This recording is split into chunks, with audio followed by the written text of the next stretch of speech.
आज करो इस तोह सۭतۍ शेयर वंदٕ मुजन हंज रेसिपी कशीर हंदन अक्सर गरन मंज छ यम अवेलेबल आसान वंदस मंज यमन छ बड़ मजेदार तो शुहुल स्यून बनान पकिव तो करो शुरू वीडियो वुचो ٲखरस ताई बे करियो सोई चैनल सब्सक्राइब ते बिस्मिल्लाहिर्रहमानिर्रहीम अस्सलामु अलैकुम मेन्यू मुज किलो यम छ गरचु मुज यम कर मे असल पट साफ यमन छ वारिया मेच आसान यम छज मे वारिया असल पट बे छुम गंड अख थोमो साफ करित तो टमाटर 4 वै कतरावो अस यम मुज यमन करो जयज जयज पत्र बनावो यमन यिथ पठन मे वीडियोस मज होमुत छ सारे मुज मकलाय अस निकरायित यम थाय अस यत बाटि मज तो यमन कड़ो बे अख ज छक वैन लोग मे इंडक्शनस पेठ ये पतला अत मज लोग मे थोड़ा सा आब ति यम अस मुज छिलित थाय यम त्रावो इस सारे अथी आबस मज बे त्रावो अख नून चमच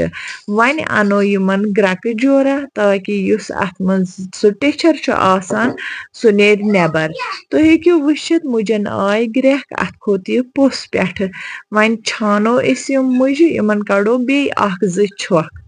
यपर लोग मे इंडक्शनस पेठ प्रेशर कुकर अत मज कर ब तिल गोगुल तेल ऐड तो यह तेल करो गरम ऐद ओस मे अख गंड जिलित थोमुत तो सुई गंड थो मे येत प्लेटस मज निकरायित प्रेशर कुकरुक तेल युथी असल पट गरम गस अत मज त्रावो अस यह गंड यह तलो थोड़ा बहुत अथी तेलस मज ज्यादा क्रिस्पी छुन यह बनाउन अस गंड कें लकटी लकटी 4 टमाटर थई मे योर प्लेटस मज निकरायित येल गंड असल पठन फ्राई गसन यम तरीके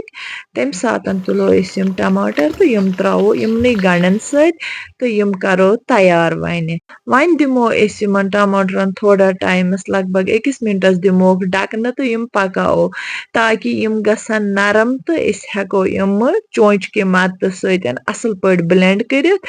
अस छु यमन बनाउन अख स्मूथ पेस्ट अत मज गसन न टमाटर खंज मौजूद रोजन किहन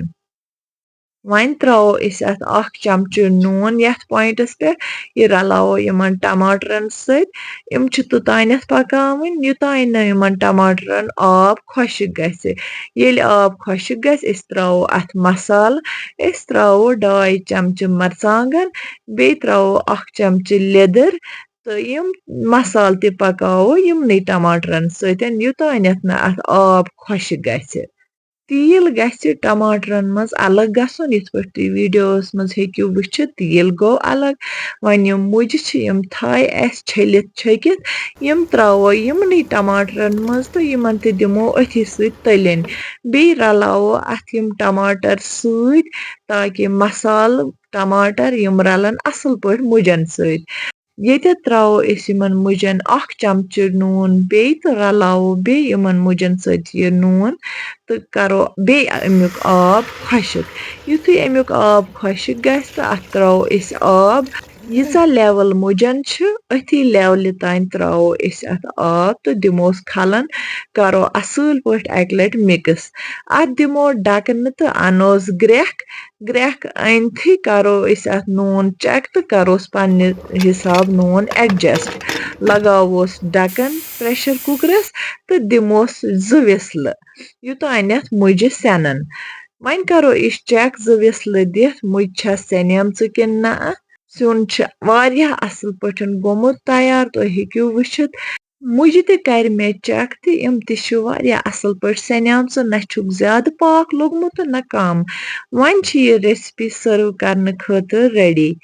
ٲखरस Peth yin like share subscribe करन गस्यो मुशित बिहियो खुदायस हवाल अल्लाह हाफिज।